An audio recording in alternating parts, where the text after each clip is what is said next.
So, Deane, regular season's over. You guys end up as the number 4 seed going into the MAC tournament.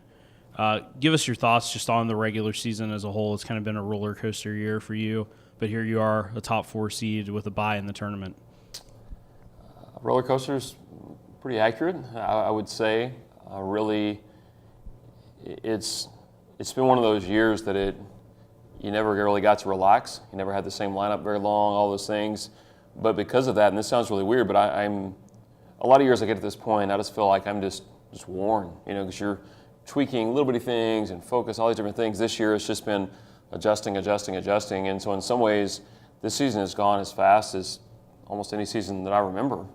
And I've really, just looking back, really impressed with what our team's been able to do and just overcoming challenges and different kids out and all that. I mean, I just can't say enough how impressed I've been with our team's ability to overcome challenges and really to choose to believe when the results didn't show us that we should believe. They didn't show us that, hey, we have a chance to be a top 4 team. There's a while in there that we really weren't playing good volleyball. And we scrapped out a couple of close ones, enough to get a little belief there. All those weekends that we go 1-1, they weren't enough for us to feel great, but they were enough to make us, okay, we can get better, and we have a chance to be good. And then you go into the last few weeks, I think we won 5 out of our last 6 or something like that. And so now we're playing good volleyball. And we left the Central Michigan match. I felt like we left that match prepared for postseason. And that's what you want. You want to go into conference tournament feeling like you're playing your best ball, which we are. With the bye, what's your approach to preparation this week? How do you kind of manage the reps in practice, knowing that you've got that extra day of rest and then you could potentially have 3 matches in a row ahead of you? Yeah, we start tapering down, of course, on a number of jumps. We practiced this morning for an hour, and then did some video on us, which is our norm on Monday. Tomorrow we will do video of Miami. After, in fact, we're not practicing tomorrow. We're just doing video, having a day off for legs. Wednesday we'll do kind of a medium jump day, and we'll do EMU. And then Thursday we'll do a very light jump, almost a serving pass. Then we'll do Buffalo, and then we'll get on the bus and leave, and then we'll scout that evening. So our day off really is Tuesday. Of course, we were off yesterday on Sunday as well, but day off will be Tuesday as far as physically, and then to start working towards that. So we'll pre-scout those 3 teams. Of course, as coaches, we'll have a scouting report on every team there, but we won't share those with our team. We just worry about, let's look closely at the 2 teams we'll play. We could potentially play in the first round, and then let's look a little bit more at the team that is defined. We know that if we win the first match, we know we play Miami for the second match, so that's good to know.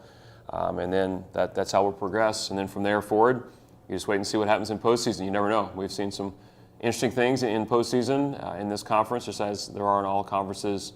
And so we're looking forward just to making those adjustments and go to the next match. Last year with the tournament, I know from an outsider's perspective, it felt like a little bit of it's kind of a 2-team deal, right, with Northern and Miami. This year it feels a lot more wide open. Can you speak to that and just how the feel of the tournament going into this week? I can't speak for all teams, but I know for us, we have a winning record against the top 3 teams. We're 3-2 against the top 3 teams, and so we don't go in feeling like we can't play with them. Miami beat us. Miami is the only one of those top 3 teams that beat us the last time we played them, and they beat us handily at their place. So we make some pretty significant changes. All teams are getting better every week. Bowling Green had a couple of good wins this weekend. Ball State is starting to do some things that maybe we expected to see that weren't happening as early. And we just feel like there are a number of teams that can win it. I mean, Buffalo beat us at their place. They're 1 seed behind us. We lost to Western. I mean, this isn't one of those years where you go in and well, it's probably going to be one of those 2, and everybody else is just here to hang out for a couple of days. This is as wide open as I remember it. How much will you lean on with the amount of postseason inexperience on your roster? How much do you lean on Jamie and Allie, maybe more than ever at this point, to kind of give some guidance to those younger players about how to deal with this weekend? That's a good question. It's a balancing act. You want the people that have been out there most of the year to be a very comfortable unit, which means they need to do most of the talking when it's during the game, those type of things. But when you have the experience of Jamie and Katie and Allie, it definitely helps. And so we want those kids, even though they can't be on the court, to be that voice when we come out in timeouts, when we come out between games, we have the break between 2 and 3, all those things.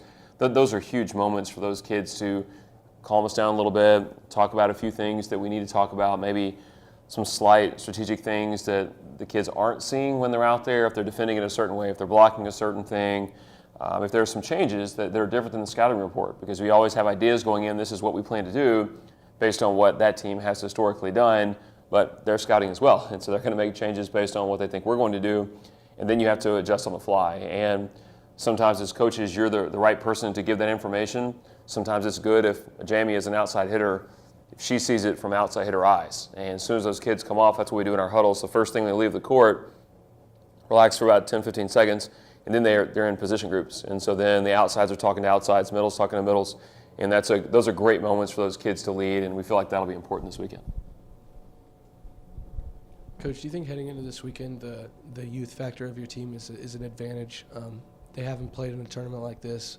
They're a little more loose, open to making a mistake and bouncing back in the next set or for the next point. I think maybe it's balanced between the two. In some ways, experience helps, but in some ways, I think we have a great deal of youthful exuberance that can overcome some of that, perhaps a lack of experience or having just lived those moments before. But one of the things that I think I've been really impressed with is just our ability, not just to bounce back, but just to close out sets. And I don't know the exact percentage, but I don't know, a week or so ago, I went through our entire schedule and counted what our record was in 2-point games. And just see, okay, on those 25-23s, were we the team that's winning or losing? And then we had a couple more this weekend. Kent State, the first 2 sets were both 25-23, if I remember correctly. And I want to say we're winning close to 70% of our 2-point games. And that just says a lot about our team's mental makeup, and more probably even emotional makeup, that it gets late in the set, we're okay. We're gonna find a way. We're gonna get it done. It's just calmly getting ourselves back into sets, calmly doing what we need to do.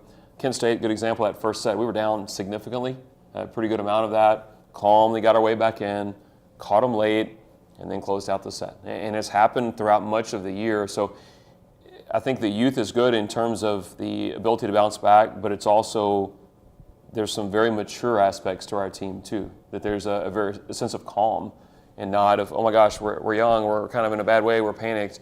And so it's maybe a good balance of youth and maturity. Even though we're young, most of these kids have played a whole year now. And those freshmen, they've played a whole year now. They have more experience now than some team sophomores. And so we really don't look at it that way anymore. And what is good about young teams is, for the most part, they should be improving faster than the old teams, because they have more to learn. And so every day they're doing something that maybe they didn't do a week ago or 2 weeks ago, and that's exciting. So you have won 5 of the last 6. What's changed in the last 3 weekends that there just wasn't clicking before in conference play? I think serving and passing are happening at a high level. Our ace-to-error ratio has been very good. Even on, was that I guess that was a Friday game? Which game was it that we had so many serving errors? I don't remember. It was the second set of one of the matches that, it could have been in Central Michigan, it was Central Michigan, that we had 6 serving errors out of their 12 points in that set. So we literally gave them half. But for the whole match, we only had 8 misses, and we had 6 aces, which I'll take that ratio anytime. And so the serve and pass part has been really, really good. I think this weekend we got aced a total of 1 time. During the last 6 matches, I think we're getting aced just barely over once every 2 sets, so about a half an ace per set against us, while we're acing, I think, 1.7 times per set. Anytime you can find a single stat that you're beating your opponents by a full point, that's a pretty big number. And I think that's been really good for us. And I would say if I were to go even closer, not really 6 matches, but maybe the last 3 to 4, I think our blocking is starting to really make some strides late. I think in the last 6 matches we're averaging 2.3 blocks per set, which would be 2nd or 3rd in the conference, whereas we were bottom at the conference. And so we're seeing the serve, pass, block, those parts of the game really take some strides. And we believe if we pass well, our hitting percentage is starting to move up as well. So there are a number of things that are going in an upward direction. And then as an individual, I think Steph is really taking off. I mean, again, use the same sample size, the last 6 matches, I think she's hitting 250 after hitting much lower for the earlier part of the year as she was getting used to different positions. And then, of course, on Saturday, she hit 550. She's the best player in the gym.